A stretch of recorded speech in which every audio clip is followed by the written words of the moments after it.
Hello students. तो आज हम विविध के प्रश्न करेंगे। देखो कंप्लीटली हमने 3.6 तक का और बाकी वगैरह काम है वो कंप्लीट कर दिया है। तो अब हमारे रह जाती है विविध की प्रश्नावली।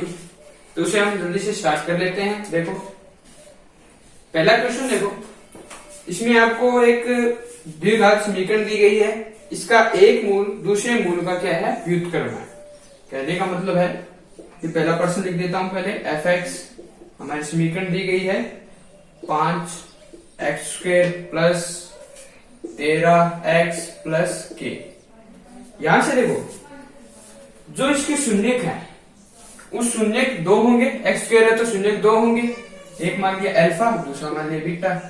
लेकिन इसने एक बात कही है कि ये दोनों एक दूसरे के क्या है, व्युत्क्रम है। तो व्युत्क्रम है तो अल्फा क्या होगा, अल्फा यदि है तो बीटा को अगर मैं लिखना चाहूं या अल्फा को लिखना चाहूं तो इस प्रकार से होगा, या फिर अल्फा 1/बीटा। एक ही बात है। कहने का मतलब है यदि एक में रखें तो पहला अल्फा हो गया, दूसरा 1/अल्फा, एक दूसरे के व्युत्क्रम हो गए। अब देखो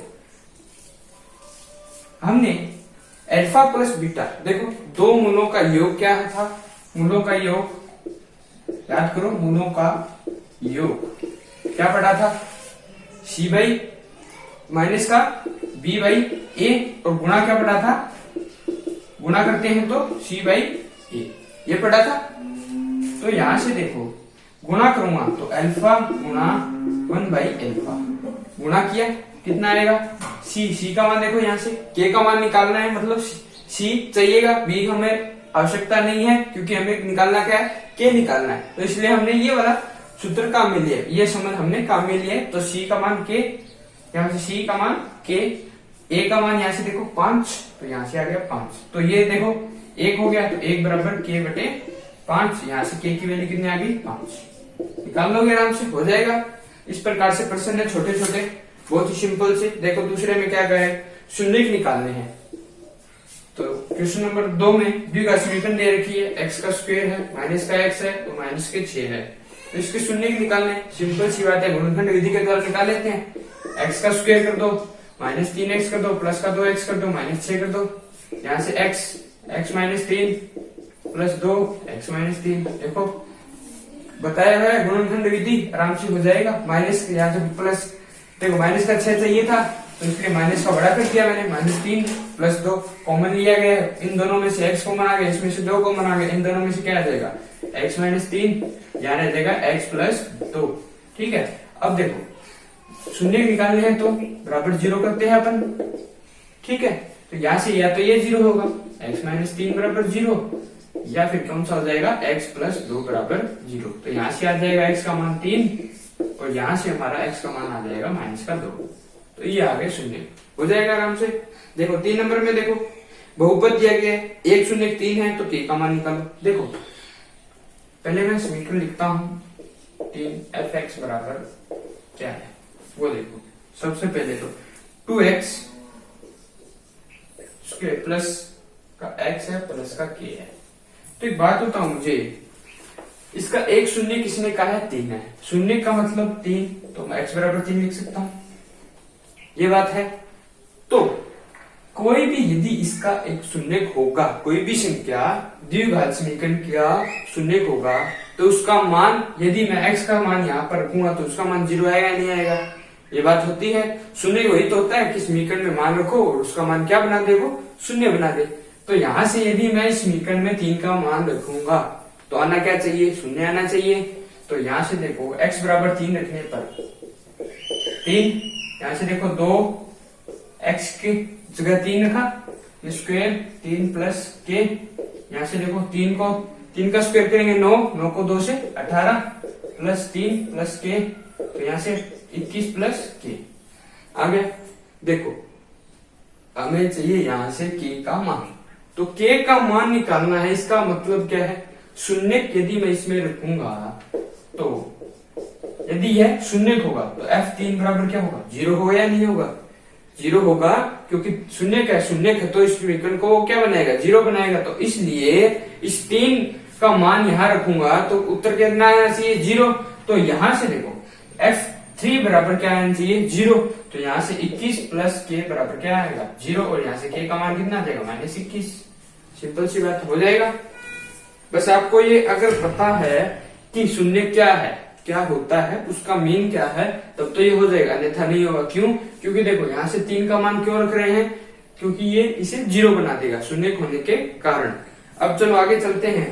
देखो अल्फा बीटा बहुपद दिया गया है, उसका शून्य किस प्रकार है ये समझ दिया गया। एक बार मैं लिखता हूँ, सी का मान पूछा है आपसे, 1 मिनट रुको, लिख देता हूँ। इसमें से देखो वही सिस्टम चलेगा सभी में, किसमें कुछ गायब कर देगा, किसमें कुछ कर देगा। जो अब तक आपने पढ़ा है उन सभी से क्वेश्चन आपको मिलेंगे। 4 नंबर क्वेश्चन देखो, अल्फा बीटा देखो इस बहुपद का, पहले मैं बहुपद लिख देता हूँ। एक्स का स्क्वायर है -p x + 1 -c, ये बराबर 0। ये मैंने समीकरण लिख दी, ठीक है। इसके दो मूल क्या है, अल्फा और बीटा, ये कहा गया है। उसके बाद उसने कहा है कि किस प्रकार से है, अल्फा + 1 बीटा + 1 बराबर है 0। ये इस प्रकार से है। यहां से मुझे c का मान निकालना है। किसका मान निकालना है, c का मान निकालना है। मूल कुछ इस प्रकार से होंगे तो यहाँ से c का मान निकल जाएगा। तो देखो यदि c का मान मैं निकालना चाहूँ तो पहले इसे सॉल्व कर लेते हैं थोड़ा सा।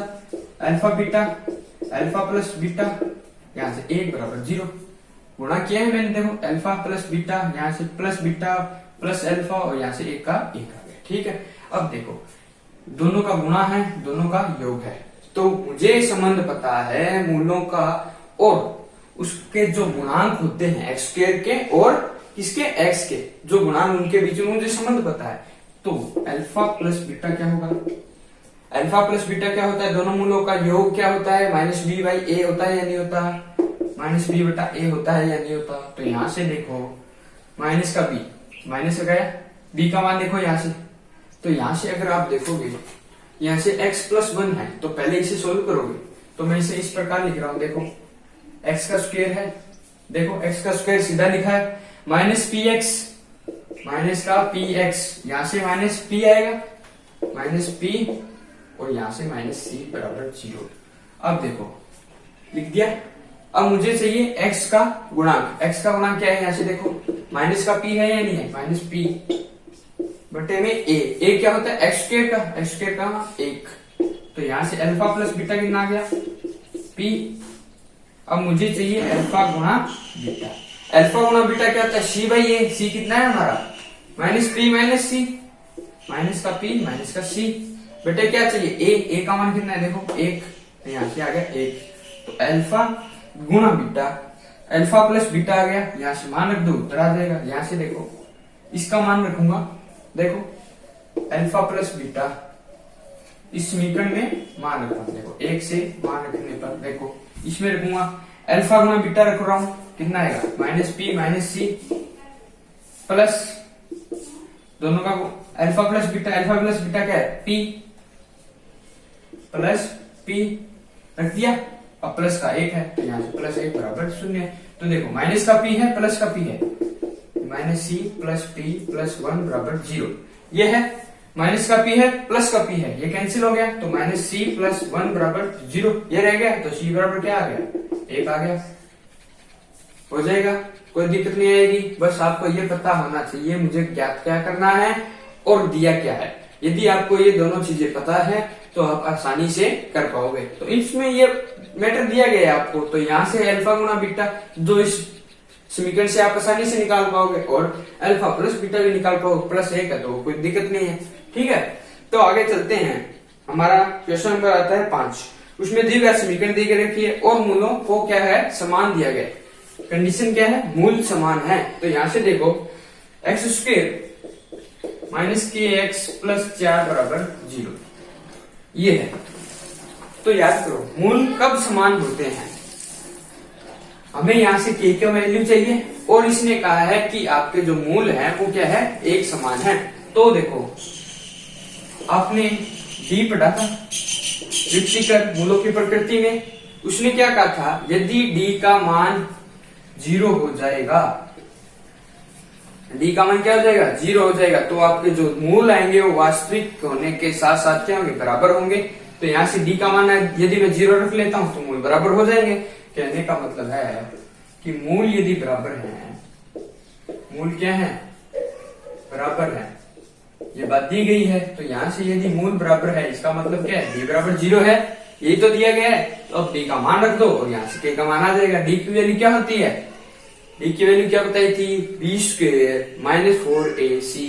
ये वाले डी का मान ही तो था, तो वहां से यहाँ से क्या रख दो, 4ac बराबर 0, यही तो था, उसका मान यहाँ से रख दो। देखो बी का माइनस के का है, बी का मान कितना है, देखो माइनस के है, तो माइनस के यहाँ से उसका स्क्वायर 4, ए का मान यहाँ से 1 और सी का मान क्या है 4 बराबर है 0। तो के का स्क्वायर प्लस का 16 आ गया, 4 को 4 से गुणा 16 आ जाएगा, और माइनस के का स्क्वायर गुणा के स्क्वायर, यहाँ से के स्क्वायर का मान कितना आ गया माइनस का 16। एक सेकंड रुको, माइनस है ना, प्लस लगा गए यहाँ से माइनस था, यहाँ से माइनस आएगा, ठीक है।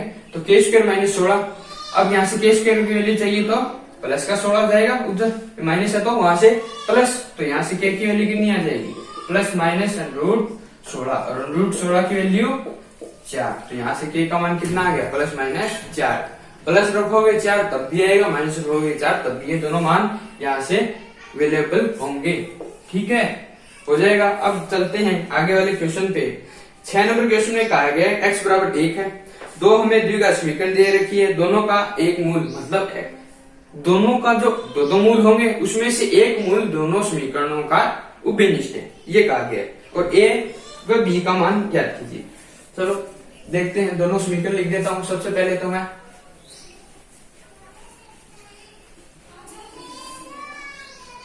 और इसका एक मूल जो है उसका मान दिया गया x बराबर 1, वो है दोनों ही समीकरणों में उभयनिष्ठ।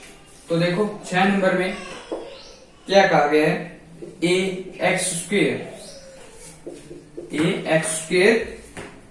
प्लस ax प्लस 3 बराबर 0, ये कहा है। और उसके बाद देखो एक समीकरण और दे रखी है, वो कौन सी है, x का स्क्वायर है प्लस x है प्लस b है बराबर है 0, ये कहा है। अब देखो दो समीकरणें दे रखी है और दोनों ही समीकरणों का देखो एक मूल क्या है, x बराबर 1, दोनों ही समीकरणों में उभयनिष्ठ है, ये कहा गया। यदि इन दोनों ही समीकरणों में एक मूल उभयनिष्ठ है और मुझे ab का मान चाहिए, ठीक है, तो यहां से देखो मूल है तो इसमें ये 0 होगा। अभी जो हमने पीछे क्वेश्चन किया था जिसमें x बराबर 3 रख के पूरी समीकरण को 0 बनाया था, मूल होगा शून्य होगा तो पूरी समीकरण का मान रखने पर क्या आएगा, शून्य आएगा। तो यहां से देखो यदि यहाँ इस समीकरण में x बराबर 1 रखता हूं तब क्या होगा, f1, ये देखो f1 रख रहा हूं मैं, यहाँ से a, x का मान 1 आ गया, 1 का स्क्वायर प्लस a गुणा x का मान 1 और प्लस का 3 यहाँ से बराबर 0 रख दिया। अब देखो यहां से कितना आ जाएगा, a प्लस 3 बराबर 0, तो यहां से 2a प्लस 3 बराबर 0, और यहां से कितना आएगा, a का मान माइनस 3 बटे 2 आ गया। अब इसी प्रकार से ये होगा, सीधा लिख रहा हूं मैं, 1 का स्क्वायर प्लस 1 प्लस b बराबर 0, तो a प्लस 1 प्लस b बराबर 0, तो यहां से b की वैल्यू कितनी आ गई, माइनस का 2। अब मुझे पूछा क्या गया है, a गुणा b, a b पूछा गया है, तो देखो याद क्या करना है, a b, तो a b का मान कितना आ जाएगा, a का मान यहां से रहा माइनस का 3 बटे 2 और माइनस 2 गुणा में, तो यहाँ से माइनस माइनस प्लस 2 से 2 कट गया, तो 3 a b की वैल्यू आ गई, हो जाएगा आराम से, कोई दिक्कत नहीं आएगी। a b से गुणा करना है तो a b से गुणा करना है, या a का मान चाहिए और b का मान चाहिए, तो यहाँ से देखो a की वैल्यू आराम से आ जाएगी क्योंकि इसका उभयनिष्ठ मान दे रखा है, मतलब एक शून्य दिया गया है, इसका भी एक शून्य दिया गया है, दोनों में मान रखोगे, यहाँ से a आ जाएगा, यहाँ से b आ जाएगा, हो जाएगा। चलो आगे चलते हैं, द्विघात समीकरण का व्यक्तिगत मतलब d का मान बताना है, तो देखो d निकालना है, हो जाएगा। समीकरण लिख देता हूं मैं पहले, सबसे पहले तो 3√3x, 7 नंबर क्वेश्चन है, 3√3x स्क्वायर और प्लस का 10x है प्लस √3 बराबर 0, ये दिया गया है। हाँ ठीक है, देखो व्यक्तिगत मतलब d निकालना है, d निकालने के लिए ये लो b स्क्वायर माइनस 4ac, यही चाहिए, मान रख दो। b का मान क्या है, यहाँ से देखो 10 है, कितना है यहाँ से x का जो गुणांक होता है वही b होता है, तो यहाँ से 10 है, तो 10 का स्क्वेयर माइनस 4a का मान यहां से देखो 3√3 सी का मान कितना है √3। अब करना क्या है, सोल्व करना है और मान निकाल लेना है। तो यहां से तो आ गया 100, ठीक है।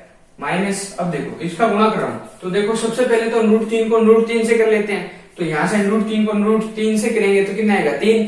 अब बचा 3, तो 3 गुणा 3 कितना हो गया, 3 को 3 से करूंगा 9 और 9 को 4 से करूंगा 36, ये आ गया 36। और यहां से वैल्यू कितनी आ जाएगी, 100 में से 36 घटाना है तो कितना आ गया 64। ये तो आ गया डी का मान। पूछा कितना है, ये पूछा गया व्यक्तिगत ज्ञात कुछ 64 आ गया हमारा। इसमें ऑप्शन चल रहे हैं वो आप टिक कर देना, ठीक है। जो भी हो इसमें ख था, ये 64 है तो आ गया, कोई दिक्कत नहीं, हमें तो क्वेश्चन से मतलब है, हो जाएगा। आगे चलते हैं। देखो डी का समीकरण दे रखी है, उसकी मूलों की प्रकृति हमें बतानी है कि कौन सी है। तो मूलों की प्रकृति कौन बताएगा, डी की वैल्यू। डी का मान यदि 0 है तो वास्तविक और मूल होंगे बराबर। यदि डी का मान 0 से बड़ा है तब क्या होता है, होता तो वास्तविक है लेकिन दोनों मूल क्या होते हैं, अलग अलग आते हैं। और यदि डी से वैल्यू छोटी हो जाती है, मतलब नेगेटिव में आती है, तो काल्पनिक में चला जाता है मूल का मान। तो यहां से समीकरण लिख देता हूं 4x² माइनस का 12x माइनस 9 बराबर 0। ये कहा गया। अब देखो डी की वैल्यू यहां से निकाल लेता हूं मैं, सिंपल सी बात है। डी का मान b का स्क्वायर माइनस 4ac, तो यहां से d का मान निकालना है मुझे। तो b का मान रखो सबसे पहले -12, मेरा -12 का स्क्वायर कर दिया 4। a का मान कितना है 4 है, यहां से माइनस का 9 है, -9 ही है ना, हाँ ये रहा मान। तो यहां से कितना आ जाएगा, देखो 12 का स्क्वायर करूं -12 का करूंगा तो 144 144। यहां से देखो ये माइनस ये क्या होगा, प्लस होगा या नहीं होगा। अब देखो 4 को 4 से करूंगा 16 और 16 को फिर 9 से करूंगा तो 16 को 9 से करूंगा 144 होता है, हो गया। अब मुझे क्या ज्ञात करना है, डी का मान क्या है। तो ये पहले तो मैं हल कर देता हूं। देखो एक ही बात है, करो मत करो। मुझे यहां से ये पता चल रहा है कि इसका मान है वो 0 से बड़ा है, ये मुझे पता चल रहा है। आप देखो यहां से भी सोल्व, यदि कैलकुलेशन बड़ी हो जाती है तो आप यहाँ तक छोड़ देना, कोई दिक्कत नहीं। क्यों कि मुझे सिर्फ इतना देखना है कि वो 0 से बड़ा है, 0 के बराबर है, 0 से छोटा है, बस 3 बातों का मुझे पता होना चाहिए। यहाँ से देखो -12 का स्क्वायर करूंगा, प्लस में आएगी संख्या निश्चित तौर पर, लेकिन यहाँ माइनस है तो मतलब घटने वाली संख्या है। अब कितनी बड़ी घटेगी वो मुझे नहीं पता, लेकिन यहाँ से माइनस यदि आ जाता है तो यहाँ से बनाएगा प्लस। और ये मुझे पता है कोई भी संख्या में कोई दूसरी संख्या को ऐड करते हैं तो उससे बड़ा मान आएगा। ये 0 से बड़ा है और उसमें कुछ और जोड़ रहे हैं तो वो 0 से ही बड़ा होगा नहीं होगा। तो मुझे ये पता है कि 0 से बड़ा होगा, तो सीधी सी बात है, कंडीशन बन रही है ये 0 से बड़े वाली। तो क्या होंगे मूल, एक तो क्या होगा वास्तविक होगा नहीं होगा।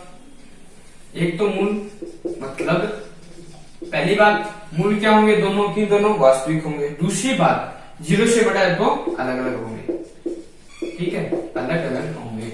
इसमें कौन सा दिया गया, वास्तविक समान ये नहीं होगा, काल्पनिक समान नहीं होगा, वास्तविक भिन्न। ख नंबर में देखो वास्तविक होने के साथ साथ भिन्न भिन्न अलग अलग ये मान हो जाएगा, समझ गए, आराम से हो जाएगा, कोई दिक्कत वाली बात नहीं है इसमें। तो सिर्फ आपको डी का मान निकालना है। आगे चलते हैं। देखो उसमें देखो व्यंजक HCF और LCM वाले क्वेश्चन स्टार्ट हो जाते हैं। देखो 9 नंबर में लिख देता हूं मैं 8a² b² c, इसमें दे रखा है 8a² b² c, वैल्यू दे रखी है। एक तो ये मान दिया गया है, इसी के साथ दिया गया है 20a b की क्यूब c² है ना, हाँ देखो ये दोनों मान, ठीक है। इसका मुझे निकालना है HCF। क्या निकालना है HCF।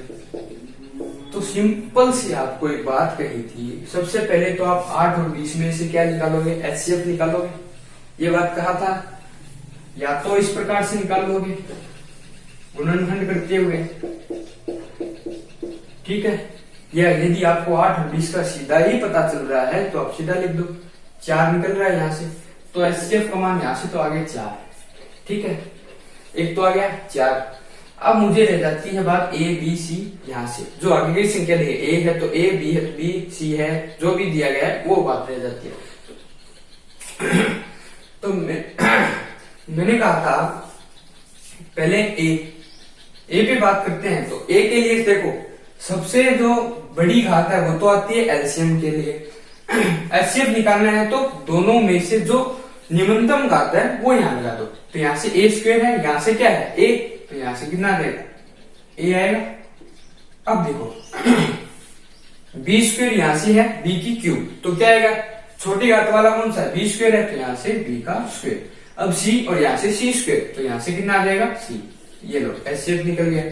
यदि इसी में एलसीएम बोलता तब 8 और 20 का क्या निकालते, पहले तो एलसीएम निकालते 40 हो जाता, 20 को और 8 का 40 बन जाता, और उसके बाद में से ए बी सी का निकालते। तब देखो ए के लिए क्या था ए स्क्वायर आ जाता, बड़ा मान चाहिए, और यहाँ से बी और यहाँ से बी क्यूब था तो क्या था बी की क्यूब आ जाता, और फिर सी का और सी स्क्वायर के लिए सी स्क्वायर आ जाता। अब एचसीएफ निकालना है तो निम्नतम घात वाले लिख दो, हो जाएगा मान।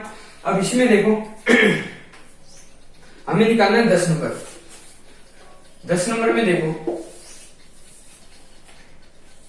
इसने एलसीएम देखो एक्स स्क्वायर और उसमें पूछा गया है, देखो एक्स का स्क्वायर माइनस 1, एक तो समीकरण ये दे रखी है, और दूसरी समीकरण देखो x square plus 2x plus 1, x square plus 2x plus 1, ये दो दे रखा है।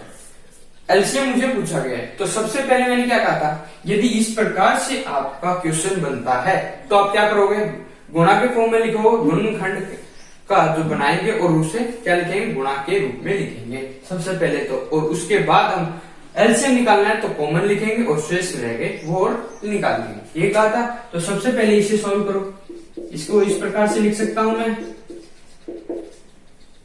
एक्स स्क्वायर माइनस 1 को एक्स प्लस 1 एक्स माइनस 1 लिख पाऊंगा मैं, कोई दिक्कत कोई मुश्किल, ए स्क्वायर माइनस बी स्क्वायर है तो ए प्लस बी ए माइनस बी वाले सूत्र से हो जाएगा। अब रह जाती है इसकी बात, तो इसे जो सॉल्व कर देते हैं। देखो एक्स का स्क्वायर मुझे लाना है 1 और यहाँ से प्लस का 2, एक्स प्लस एक्स कर देता हूं मैं, या फिर देखो एक्स प्लस 1 का होल स्क्वायर हो रहा है दिख रहा है तो उससे भी कर दो, डायरेक्ट लिख देते हैं एक्स प्लस 1 का होल स्क्वायर, बन गई बात। तो यहाँ से तो आ गया एक्स प्लस 1 एक्स माइनस 1, और जबकि यहाँ आ गया एक्स प्लस 1 गुणा एक्स प्लस 1। तो अब देखो गुणा के रूप में है, एलसीएम निकालना है। एलसीएम निकालने के लिए क्या कहा था, सबसे पहले तो आप जो कॉमन है उभयनिष्ठ है वो लिखो, एक्स प्लस 1 उभयनिष्ठ वाला आ गया। अब जो दोनों में शेष रह जाता है वो और गुणा में लिख दो, एक्स माइनस 1 यहाँ से रह जाता है, ये लो लिख दिया। अब उसमें क्या है एक एक्स प्लस 1 रह गए तो वो और लिख दिया गया, ये लो ये आ गया हमारा एलसीएम इसका। कोई दिक्कत कोई मुश्किल वाली परेशानी यहाँ से नहीं होगी मुझे लगता है। अब इसे क्या करना है गुणा करके लिख देना यदि इसमें है तो, अन्यथा सीधा लिख देना, नहीं है सीधा ही है। देखो ये देखो किस प्रकार से क्वेश्चन आप जो आंसर में अगर मैच करना चाहो तो वो किस प्रकार से, देखो x माइनस 1 है और x प्लस 1 है तो x प्लस 1 का होल स्क्वायर किया गया। अब देखो अब मिल जाएगा आपको, जिसमें 11 नंबर में देखो यही है, हो जाएगा। आगे देखो 11 नंबर में क्या है, 11 नंबर में देखो इसी प्रकार से एलसीएम और एचसीएफ पे है, वो किस प्रकार मैं लिखता हूं देखो, व्यंजक दे रखे हैं दो हमें एक तो, और उसका एलसीएम दिया गया एचसीएफ पूछा गया, तो सिंपल सी बात है निकल जाएगा। 11 नंबर में देखो व्यंजक क्या है 6x स्क्वायर y का और 4, और यहां से दूसरा क्या है 10xy स्क्वायर। एलसीएम यहां से दिया गया है हमें, एलसीएम है हमारा 30x का स्क्वायर y पर 4, ये देखो। तो देखो सबसे पहली बात तो इसमें करने के आपको दो तरीके मिल सकते हैं। हमें यहां से निकालना क्या है एचसीएफ, एचसीएफ निकालने के लिए तो सीधा सी फॉर्मूला है आपके पास, दो व्यंजक दे रखे हैं तो एचसीएफ निकल जाता है। किस प्रकार से निकलता है एचसीएफ अपन निकालते हैं तो किस प्रकार से, संख्या दे रखी है तो संख्या का निकालना है सबसे पहले, तो 6 और 10 का निकालना हो तो 2 आएगा, सिंपल सी बात है 2 आएगा नहीं आएगा। और यदि x का बात करूं तो यहाँ से x स्क्वायर है, यहाँ से कितना है x है तो क्या लूंगा x लूंगा, और फिर x की पावर 4 यहाँ से x की स्क्वायर है तो छोटा मान लेना है एचसीएफ है तो x का स्क्वायर। एक तो बात ये, दूसरा क्या होता है कि दोनों व्यंजक फर्स्ट व्यंजक गुणा सेकंड व्यंजक बराबर क्या होता है एलसीएम गुणा एचसीएफ। ये होता है या नहीं होता?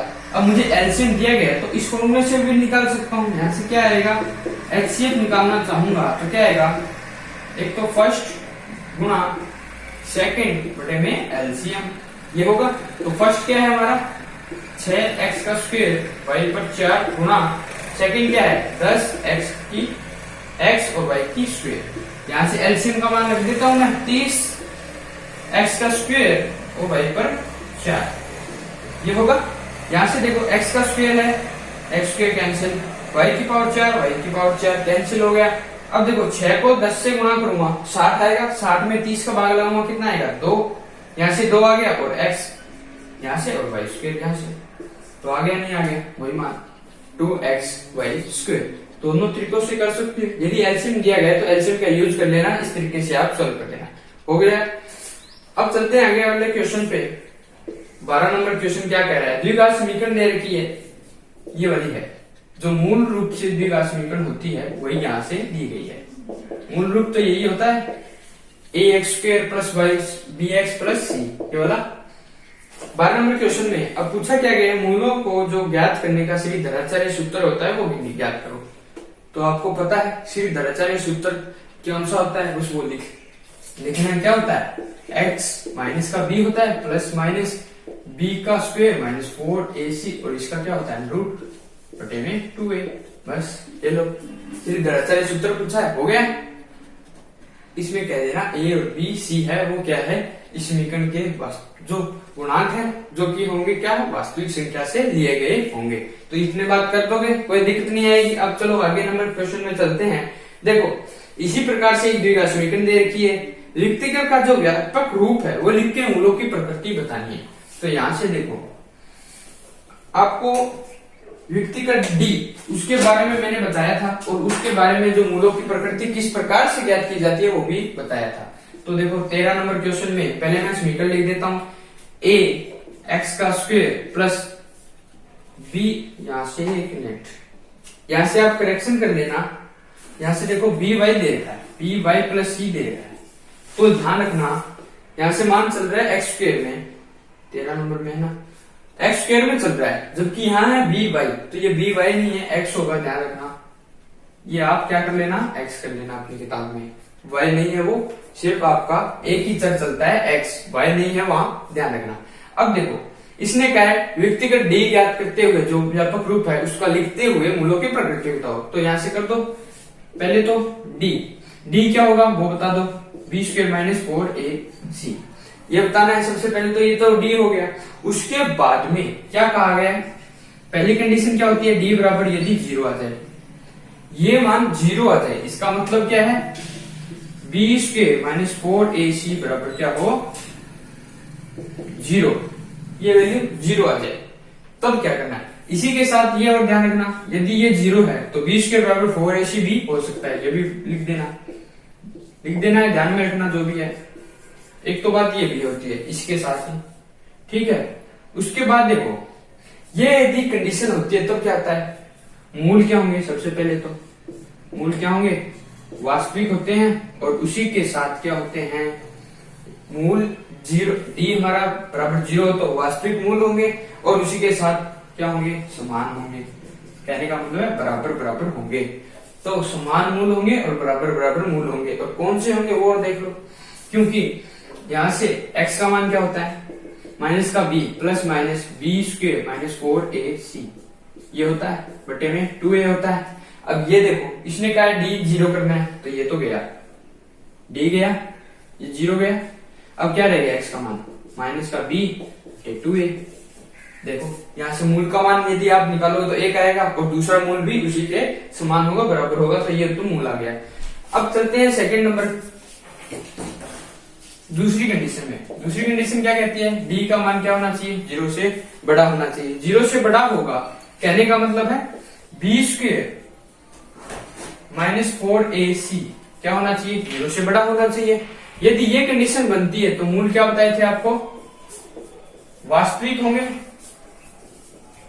ये तो बात कंफर्म है, और इसी के साथ 0 से बड़ा होने के लिए भिन्न भिन्न भी हो जाएंगे, मूल क्या होंगे भिन्न भिन्न, ये बात बताई गई है। अब ध्यान रखना मूल भिन्न भिन्न है, 0 से मान बड़ा है, तो एक बार जो मान आएगा डी का वो एक बार प्लस में ले लेना और एक बार माइनस में ले लेना, ये बात होगी। तीसरी कंडीशन और रह जाती है, क्या है, डी का मान क्या हो, 0 से छोटा हो, यानी कहने का मतलब है बी स्क्वायर माइनस 4ac उसका मान क्या हो, 0 से छोटा हो, कहने का मतलब नेगेटिव हो। यदि ये कंडीशन बनती है तो मूल हमारे जो आएंगे वो क्या आएंगे, काल्पनिक आएंगे। क्या आएंगे, काल्पनिक आएंगे। समझ गए, काल्पनिक आने का अर्थ है क्योंकि रूट के अंदर हमारा मान आता है वो क्या आएगा, नेगेटिव में आएगा, और नेगेटिव यदि रूट के अंदर आता है तो वह काल्पनिक मान देगा ही देगा। तो यहाँ से तीनों कंडीशन लिख दी, यही पूछा गया था, व्यक्तिगत बताते हुए उसका मूल और उसके मूलों की प्रकृति बतानी है। व्यापक रूप लिखते हुए देखो डी 0 है तो वास्तविक और समान देगा, मूलों की प्रकृति ये बता रही है, यहाँ से वास्तविक और मूल समान आएंगे। दूसरी वाली कंडीशन में देखो डी का मान क्या हो, पॉजिटिव हो, 0 से बड़ा हो तब क्या आएंगे, मूल वास्तविक होने के साथ साथ क्या हो जाएंगे, भिन्न भिन्न हो जाएंगे। तीसरी कंडीशन रह जाती है हमारी, क्या डी का मान क्या हो, 0 से छोटा हो, यानी नेगेटिव। नेगेटिव होने के साथ ही मूल्य की प्रकृति क्या होगी, काल्पनिक होगी। ये हमारा 13 नंबर क्वेश्चन कंप्लीट है। अब देखो 14 नंबर क्या कह रहा है, ये एक द्विघात बहुपद है हमारा, उसमें शून्य ज्ञात कीजिए और उसके बाद शून्य और जो गुणांक में संबंध होता है वो बताते हुए हमें स्थापना करनी है। कहने का मतलब है कि जो गुणांक का मतलब शून्य संबंध क्या थे हमारे, कि मूलों का योग और मूलों का गुणा, वो वाला याद करो सूत्र या संबंध याद करो, वो क्या था, अल्फा प्लस बीटा बराबर माइनस बी बाई ए, और अल्फा गुणा बीटा क्या था, सी बाई ए। तो वही हमें याद करना है। यहाँ से देखो 14 नंबर में संबंध है वो स्थापित करना है, वो देखो अभी कर देते हैं। पहले तो मैं समीकरण लिख देता हूँ, 2x स्क्वायर माइनस का 8x है प्लस का 6 है बराबर में 0 है, ये दिया गया है। अब देखो संबंध ज्ञात करते हुए सत्यता की जांच करनी है, मतलब क्या यह वो बात जो है संबंध हमने ज्ञात किया है वो सत्य है या नहीं है वो बताना है। तो यहाँ से सबसे पहले मैं मूल ज्ञात करूंगा, तो मूल ज्ञात करने के लिए या शून्य ज्ञात करने के लिए क्या करता हूँ, गुणनखंड विधि का यूज कर लेता हूँ। कोई दिक्कत कोई मुश्किल नहीं है। चलो 2x स्क्वायर, देखो 6 दूनी 12 चाहिएगा गुणा में, तो मैं 6x माइनस 2x लगा देता हूँ, बन जाएगा। ये किस प्रकार से थे वो मैं बता चुका हूँ आपको, यदि आपको नहीं है तो पीछे वाली वीडियो में देख लेना, ठीक है। अब चलो 2x कॉमन ले लेता हूँ, यहाँ से x माइनस 3, यहाँ से माइनस का 2 निकालूंगा तो यहाँ से x माइनस 3 बराबर 0, यहाँ से x माइनस 3 कॉमन आ जाएगा, यहाँ से 2x माइनस 2 बराबर में 0। अब भी देखो या तो ये 0 होगा या फिर 2x माइनस 2 बराबर 0, यहाँ से x का मान आ गया 3, तो यहां से x का मान आ गया 1 हो जाएगा। अब देखो दोनों मूल आ गए। अब यहां से गौर करो कि मूलों का जो संबंध क्या कहता है, जो शून्यक है मूल है, शून्यकों का योग या मूलों का योग क्या है, सबसे पहले तो यहां से लिख देते हैं 3 प्लस 1 ये आएगा हमारा, ये तो कह रहा है 4 आएगा, ठीक है। अब रह जाती है बात गुणा, गुणनफल। गुणा क्या आएगा, 3 गुणा 1, 3 गुणा 1 कितना आ गया 3, ये बात आनी चाहिए। यदि उस संबंध में योग 4 और गुणा 3 आता है तब तो वो सत्यता की जांच हो जाएगी, मतलब वो बात सत्य है, अन्यथा झूठी होगी, असत्य होगी। तो यहां से देखो संबंध लिखते हुए चलते हैं अपन संबंध के हिसाब से। वो क्या कहता है, वो ये कहता है कि अल्फा प्लस बीटा बराबर होता है माइनस का बी बटे ए। ये होता है या नहीं होता, यही बात कही गई है। तो योग क्या है, माइनस का लगाओ और बी निकालो। बी का मान देखो यहाँ से कितना है, माइनस का 8 है या नहीं है ना, तो यहाँ से लिखो माइनस का 8। ए का मान देखो यहाँ से 2 है, तो यहाँ से लगाया 2, तो 8 बटे 2 होगा नहीं होगा, तो यहाँ से आ गया 4। अब देखो यहाँ से योग 4 आया या नहीं आया, एक बात तो सत्य हो गई। दूसरी बात गुणा, अल्फा गुणा बीटा, ये तो फर्स्ट, और ये सेकंड नंबर क्या है, सी बटे ए, ये होता है गुणा। लिख देता हूं मैं एक बार समझाने के लिए, बस होता है अल्फा गुणा बीटा। ये देखो सी बटा ए, सी का मान यहाँ से देखो 6 और ए का मान 2 है, तो यहाँ से कितना आ गया 3। देखो संबंध के तौर पे निकाला तब भी 4 और 3 आ रहा है, और योग से भी 4 और 3 आ रहा है, तो सत्यता की जांच हो गई या नहीं हो गई? ये दो, बस इतना काम करना है आपको। देखना है यहाँ से, देखो मूल निकल जाएगा तो योग और गुणा देख लेना, और वही योग और गुणा यदि संबंध से निकाला जाए, इस संबंध से वही आता है तो बात सत्य है। तो इस प्रकार से अवधि मूलों का योग तो ये होगा -b/a, और गुणा होता है c/a। ठीक है, आगे नंबर क्वेश्चन पे चलते हैं। 15 नंबर में वो क्या कह रहा है? 15 नंबर क्वेश्चन देखो, अल्फा और बीटा द्विघात समीकरण दे रखी है, उसकी शून्यक है और निम्नलिखित के मान ज्ञात करने हैं। देखो सबसे पहले मैं समीकरण लिख देता हूं, f(x) वो क्या है? x² -px + q, ये कहा गया है। ये हमारी समीकरण दे रखी है और हमें दो फर्स्ट और सेकंड दिया गया है, उसके मान ज्ञात करने हैं। एक तो है α² + β² ज्ञात करना है, दूसरा है 1/α + 1/β।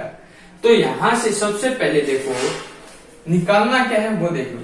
मूल बता देता हूं, अल्फा बीटा है हमारे। यहां से फर्स्ट नंबर में ये पूछा है α² + β², ये हमें ज्ञात करना है। सेकंड नंबर में हमें ये पूछा है 1/α + 1/β।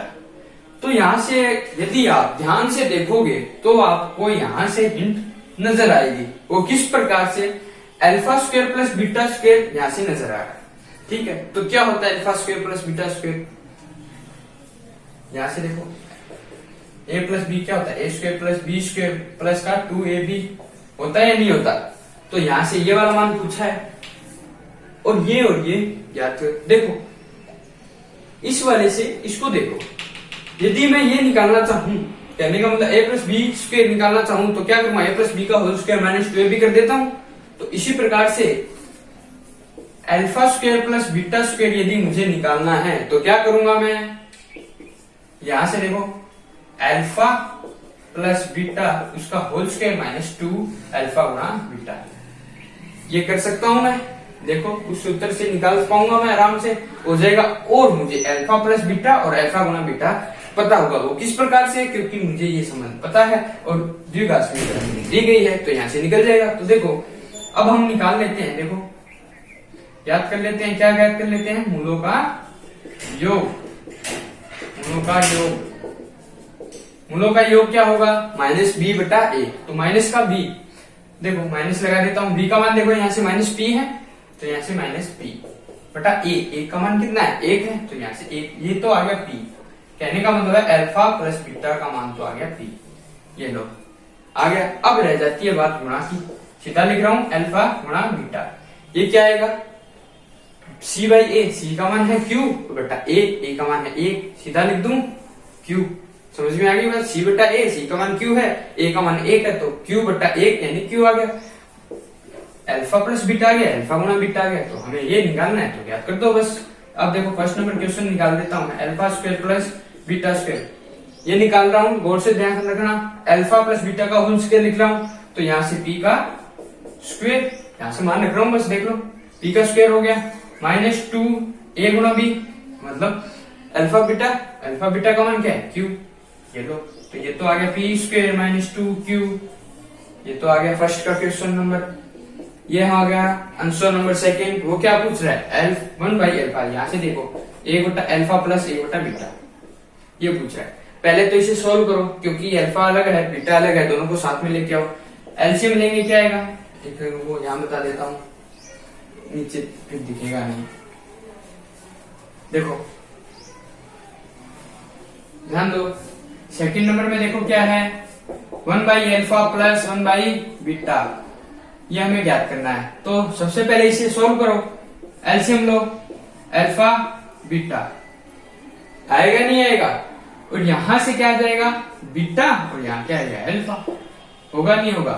ये हमें ज्ञात करना है, बस यही तो ज्ञात करना है। तो अल्फा + बीटा हमें पता है और अल्फा × बीटा पता है, मान रख दो, उत्तर आ जाएगा। क्या आएगा मान? देखो दोनों का योग क्या है? यहाँ से देखो p, और दोनों का गुणा क्या है? q, तो p/q। ये लो, ये आंसर आ गया हमारा। हो जाएगा, कोई दिक्कत नहीं है। अब हमारे देखो 15 मिनट क्वेश्चन तक कंप्लीट है। आगे क्वेश्चन हम आगे वाली वीडियो में कर लेंगे, तो वीडियो लेंथी हो जाएगी इस कारण से। तो देखो इसमें जो है आपका जो अब तक आपने पढ़ा है उसका पूरे का सार होगा।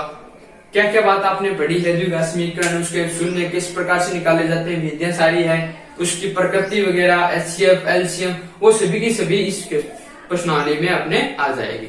तो आप देखो, अगर आपको दिक्कत आ रही है तो कोई भी आप पीछे वाली वीडियो में जाओ, उसमें देखो कौन से टॉपिक पे आपको दिक्कत आ रही है, वो टॉपिक क्लियर करो सबसे पहले, तब जाके ये सारे क्वेश्चन आपके सॉल्व होंगे। वीडियो पसंद आए लाइक करो, शेयर करो, कमेंट करो। अगर कोई भी समस्या है तो कमेंट कर देना, मैं आपको बता दूंगा। ठीक है, चलो फिर आगे वाली वीडियो में मिलते हैं। इस वीडियो में इतना ही। Thank you so much.